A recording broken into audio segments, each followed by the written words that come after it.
I wanted to ask a qualifying question because I'm going to review your book, which I finally found again. That was gone for a long time, and then I couldn't find the book. But on chapter 1, so when you did a video on describing God's will and God's desire, how can they be in conflict? So you affirm that God does not desire that men sin, but that He wills it, and then you said people aren't Christians if they don't think that God wills sin, because every Christian has to affirm that God wills sin because it exists. And this is one of those, I don't think you're being dishonest at all, but I think there's like a confusion here about the way wills and desires overlap, even within a Calvinist system. So the thing that I'm not clear on is because of the nuances of the definitions and languages of how you can define a will from say, like, take a particular one of the top particular definitions of desire and then take a definition of will, especially like if you're considering God being in control or sovereign. That is, in the sense that everything happens because of, whether you believe in allowance and permission or not, which I think is really the key difference between conceptions of Christians who are Calvinists or not. That is, every Christian should affirm that God is sovereign. But then I think the basic definition of sovereign does not necessitate the Calvinistic kind of application of sovereign. I think a lot of people, when they're casually using that are Calvinist, are thinking in more terms of God determining everything, at least at least more so than the non-Calvinist. The non-Calvinist is when it talks about God being sovereign, which is more of a concept, not really a word in Scripture. That is, every Christian, yes, must affirm that, like, God is in control in the sense of everything. The big question is how you apply words like permission and application. And of course, Calvinists have classically had a concept of permission, and often do have a concept of permission in certain circumstances regarding Scripture and God's control and His sovereignty. But then when you get into the theology on a deeper level, you find more often Calvinists not willing to grant ideas of permission. It's more of like a convenience almost, which is inconsistent with the theology, in my opinion. So let's try to get to the point here. I wanted to make this quick. I should have written it out, I guess.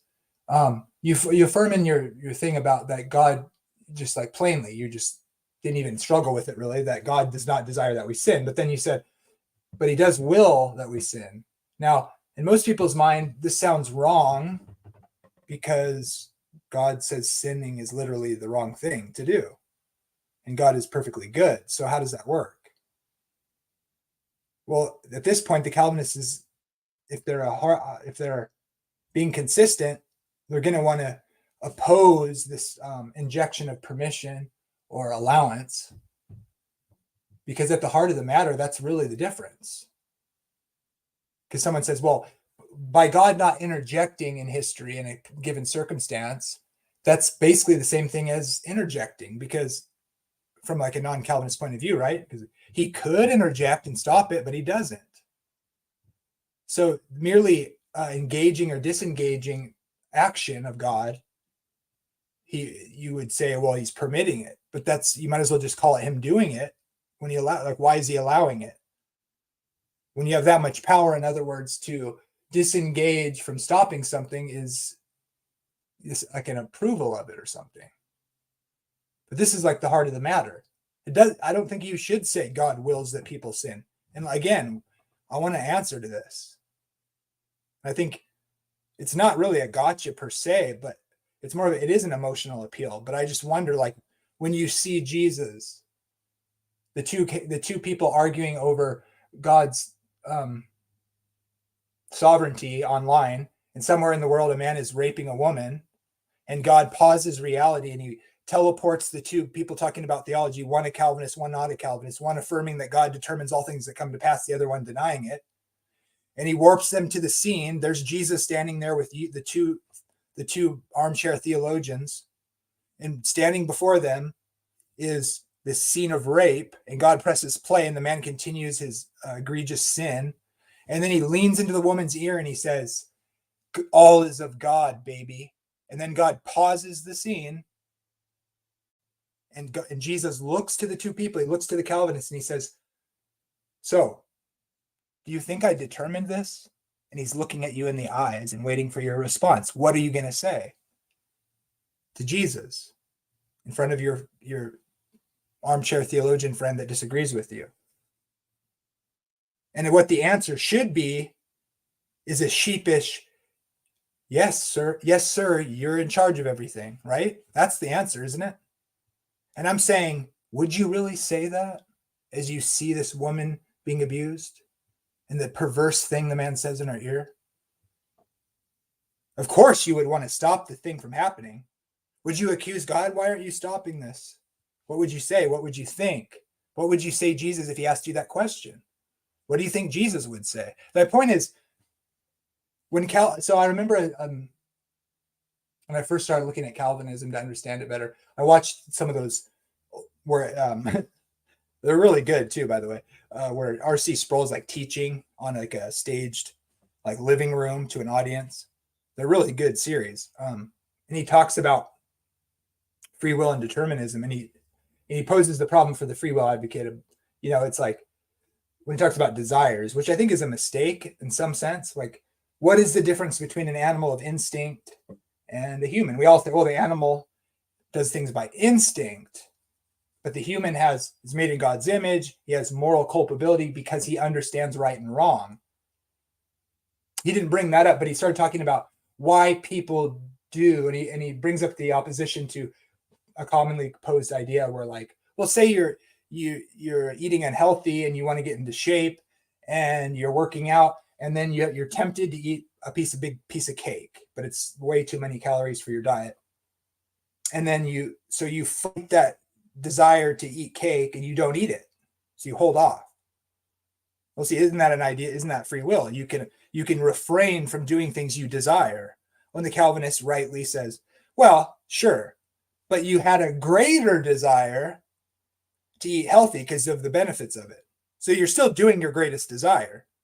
It's just more complicated. In a sense, though, to me, there's something wrong with that, because it's like you're basically saying humans just have a complicated sense of instinct.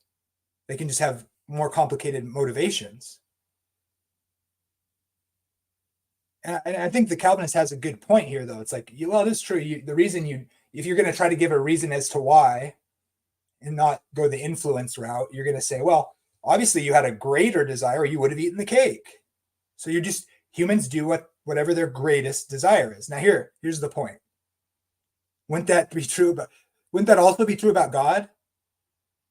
I would stop the rape, and I don't have a desire for you to sin, but I do have a desire for you to sin. A greater desire for my glory. So I don't like sin, but I guess because I have a greater desire for somehow that there's something obviously wrong with this, right? Sin is not necessary, right? God doesn't like it. It's wrong to do. In other words, it's a mistake when you sin. It's missing the mark. That's the revealed will of God, right? Sin is in a sense, it's the root of evil. It's the opposite of love. It's the opposite of who God is. God does not sin. He cannot sin. You could also argue it's the negation of what is good. It's the thing that's happening that's not when it's good, when the good is missing, or it's God's shadow, right? Or something. It's like, but if you have God having a greater desire for some purpose, then you're saying sin is necessary for God's glory to be shown. And if you say it's not necessary, well, then surely the God of all that is good and the God of love wouldn't allow it. But he does allow it. Well, then he must have some greater desire for the sin to occur. Even if you say God desires that we don't sin, but then he necessitates it by decree so that nothing can happen otherwise. Do you really want to say God doesn't have a greater desire that we sin, even though he determines that we do it without the possibility to do otherwise? He makes it obtain. And see, this is where, to me, allowance although we can't explain why God would allow evil, this is the free will defense. And it's like the only foundation for any theodicy. Because now you're either saying sin is necessary, which has just too many problems with it. But if you say, well, it's not necessary, then you have God determining sin that's not necessary. That's devastating to the Calvinist worldview. Because it seems to me it's either necessary or not for some purpose. And if it's not necessary, then now you really are in trouble if you're a Calvinist. So it must be necessary. So no, there is a greater problem with the Calvinists saying, well, because if we have free will, now God is just inept and not in control. At least with the Calvinists, he's in control, and we're saying it's for some greater purpose. Well, no, it's not the same thing, only worse for the free will advocate. Because you have the same issues on your side. Now you've turned sin completely on its head because of your unwillingness to allow words like permission and allowance. Sin exists because of God's allowance. Otherwise, it wouldn't. If God was determining everything, then there wouldn't be sin. That's like the very baseline of the whole story of the Bible. And then if your answer to the question is, well, I can give word to this idea that God doesn't desire that we sin. He doesn't desire we sin, but then he makes it obtain by necessity. For what? Why? So then you say, if that's true, then like what the Calvinist says to the non-Calvinist regarding greater desire, how could God not have a greater desire that we sin, even though he has a desire that we don't? He must make it obtain because of a greater desire than us not to sin. Otherwise, you have God being I think it's kind of evident anyways. Seeking to make God powerful and in control of everything in such a way so strongly. I don't know what motivates this. The inability to understand the possibility of freedom or agent causation. But again, I really think there's a mystery to causation at a very deep level. But if your argument ultimately ends up being, well, indeterminism is nonsense, well, then how is God free? And if God isn't free and he has to do everything according to an eternal decree that you guys posit, then God is a fate machine, like Warren McGrew says. He's like a world engine or whatever. In other words, can God do something in time other than what's been eternally decreed? And I want to know, did God find himself in eternity with the eternal decrees always existing that he has to follow? To me, that turns God into a fate machine, and he doesn't have free will. But if God doesn't have free will, then he's not a person. It seems to me that Calvinist needs to argue that at least God has libertarian free will. But if your argument against humanity not having free will is because it's nonsense, it doesn't make sense, then you're saying God doesn't have it either. And once you see the problem with that, that is, everything's necessary according to an eternal decree that God's always found himself with. He has no freedom. And if he doesn't have any freedom, then how is he even a person? He didn't get to choose to create us. We're necessary beings. Every sin is necessary according to the decree. That's a bigger problem, dude. God, you have to let God be free. And once you admit that God has libertarian free will, even though you can't explain it, just like you can't explain God existing forever, he's the unmoved mover. In other words, he's our answer to why things exist. Why stuff? I like to say, why stuff?